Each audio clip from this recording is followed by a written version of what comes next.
Hello everyone, judiciary by PW के platform पर आप सभी लोगों का स्वागत है। I am Apoorva Purohit. आज के सेशन में हम लोग बात करने वाले हैं कि अगर आपने AIB 20 के एग्जाम में अपीयर किया था तो कौन से क्वेश्चंस इससे डिलीट हो सकते हैं और कैसे आप ऑब्जेक्शन को रेज कर सकते हैं। इसके बारे में बात करना इंपॉर्टेंट है अगर आप एक कट ऑफ की लाइन में कहीं पर बॉर्डर लाइन पे स्विंग कर रहे हो। तो फॉर एग्जांपल आपको मैं थोड़ा एक्सप्लेन करने के लिए बताऊं कि अगर आप जनरल या फिर OBC कैटेगरी को बिलोंग करते हो तो आपको 45 मार्क्स चाहिए एग्जाम को क्रैक करने के लिए। अगर आप SC ST कैटेगरी को बिलोंग करते हो तो आपको 40 मार्क्स चाहिए एग्जाम को क्रैक करने के लिए और COP को अल्टीमेटली ऑब्टेन करने के लिए सर्टिफिकेट ऑफ प्रैक्टिस आपको चाहिए। तो इतना मिनिमम मार्क्स आपको चाहिए होगा according to which category you are in. अब अगर मैं जनरल कैटेगरी की हूँ और मेरे 45 नहीं पर 42 आ रहे हैं, 40 आ रहा है, या कुछ इस तरह से मैं कुछ बॉर्डर लाइन पे स्विंग कर रही हूँ, तो मेरे लिए ऑब्जेक्शन रेस करना इंपॉर्टेंट हो सकता है। शायद मैं ऑब्जेक्शन रेस करके एग्जाम क्रैक कर पाऊंगी, या मैं SC ST हूँ और मैं 38 37 में हूँ तो मेरे लिए ऑब्जेक्शन रेस करना फायदेमंद हो सकता है।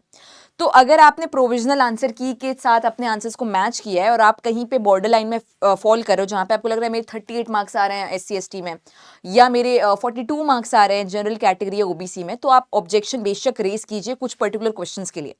अब कौन से क्वेश्चंस डिलीट हो सकते हैं, डिलीट होने की संभावना है, देखो पहले तो मैं क्लैरिफाई कर दूं कि जो आंसर की आई है वो काफ़ी हद तक बेहतरीन आई है, इसमें कुछ बदलाव होने की रिक्वायरमेंट नहीं लग रही है। मतलब प्रोविजनल आंसर की आ चुकी है और अगर आपको भी डाउनलोड करना है तो आप ऑल इंडिया बार एग्जामिनेशन की वेबसाइट पे जा सकते हैं, ठीक है। तो फॉर एग्जाम्पल मैं आप ही के सामने यहाँ पे लिख रही हूँ ऑल इंडिया बार एग्जामिनेशन, ये मैंने मेंशन किया। इसके बाद में जो पहला लिंक आया मैंने उसको ओपन किया। अब यहाँ पे आप नीचे जाएंगे तो आपको आंसर की प्रोविजनल मिल जाएगी। आप इससे कंपेयर कर सकते हैं अपने आंसर को अगर आपने ऑलरेडी नहीं किया है तो मैंने यहाँ पे डाउनलोड करा PDF को, ठीक है।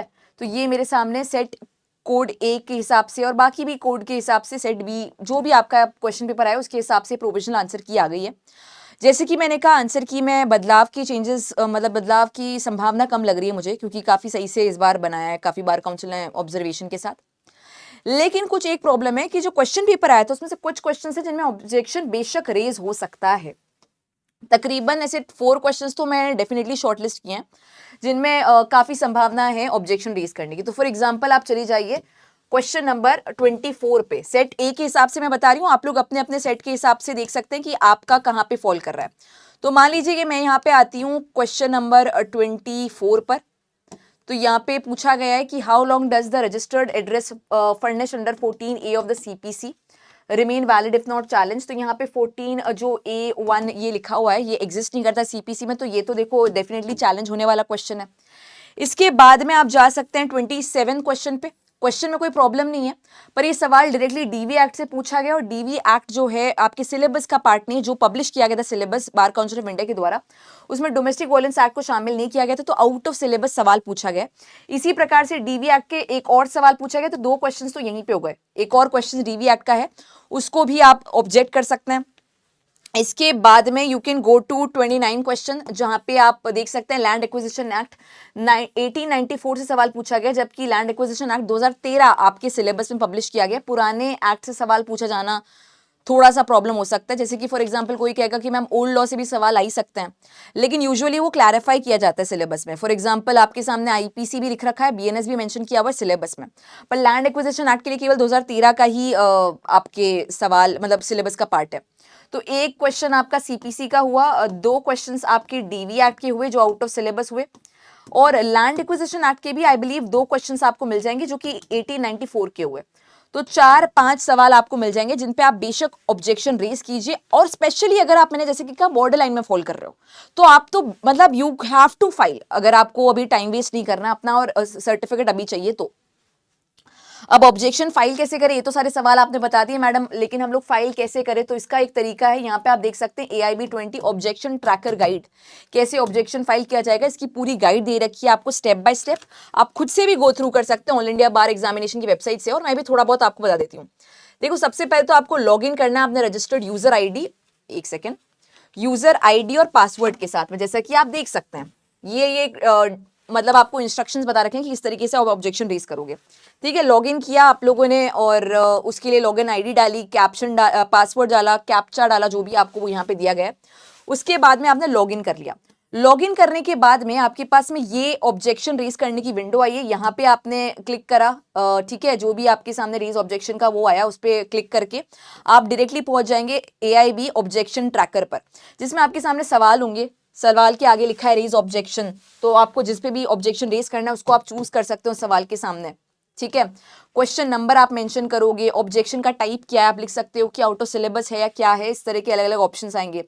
रेफरेंस भी आप सेलेक्ट कर सकते हैं, अगर कोई आपको अटैचमेंट देना है, मतलब फॉर एग्जांपल आपको बताना है कि देखो ये मैं एग्जाम्पल CPC में 14A नहीं है तो आप CPC का बेरेट का पिक्चर क्लिक करके यहाँ पे अटैच कर सकते हो, फिर बुक का टाइटल ऑथर का नाम मेंशन कर सकते हो, कारण बता सकते हो।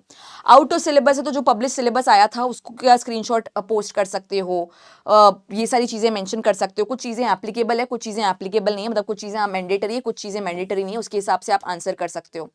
After raising the objection summary of all objection will be appeared as below, जो भी आपने सबमिट किया उसकी समरी एक बार आएगी कंफर्मेशन के लिए, और उसके बाद में आप एक फाइनलिटी में सेव एंड प्रोसीड कर सकते हो। उसके बाद में आपको 500 रुपये पे करना पड़ेगा, ठीक है। Click on this tab to submit your objection along with required payment. हर ऑब्जेक्शन के लिए 500 रुपये है, तो सोच समझ के ही करना और मतलब अच्छे तरीके से करना, आपके पैसे वेस्ट नहीं होने चाहिए। तो पेमेंट स्क्रीन अपीयर होगी with the amount calculated multiply 500 पर objection based on the number of objection asked. मेरे हिसाब से आपको 4-5 जो भी ऑब्जेक्शन के क्वेश्चंस बन रहे हैं उन सब में ऑब्जेक्शन रेज करना चाहिए। एंड ऑल्सो आई बिलीव कि जो भी मैंने 5 क्वेश्चंस आपको बताएं वो सारे के सारे डिलीट होंगे ही होंगे, क्योंकि 4 तो आउट ऑफ सिलेबस ही हो गया, वो जाहिर सी बात है, और एक जो है वो तो एग्जिस्ट ही नहीं करता है, तो वो तो 100% कैंसिल होना ही है क्वेश्चन। तो आप ये सारे कर सकते हैं, और अगर अभी भी आपको थोड़ा डाउट है तो मैंने कहा कि आप गाइड को एक बार अच्छे से पढ़ना, इसमें काफ़ी सारे आपको इंस्ट्रक्शंस भी दे रखे हैं। इंस्ट्रक्शन का भी विंडो देखो, ये click on raise objection button to open the objection from model and provide the required details. Before submitting an objection, please ensure कि सारी mandatory fields आपने fill की है, review कर लो, objection section में जाओ, 500 रुपये लगेंगे, हर चीज़ बताई गई है।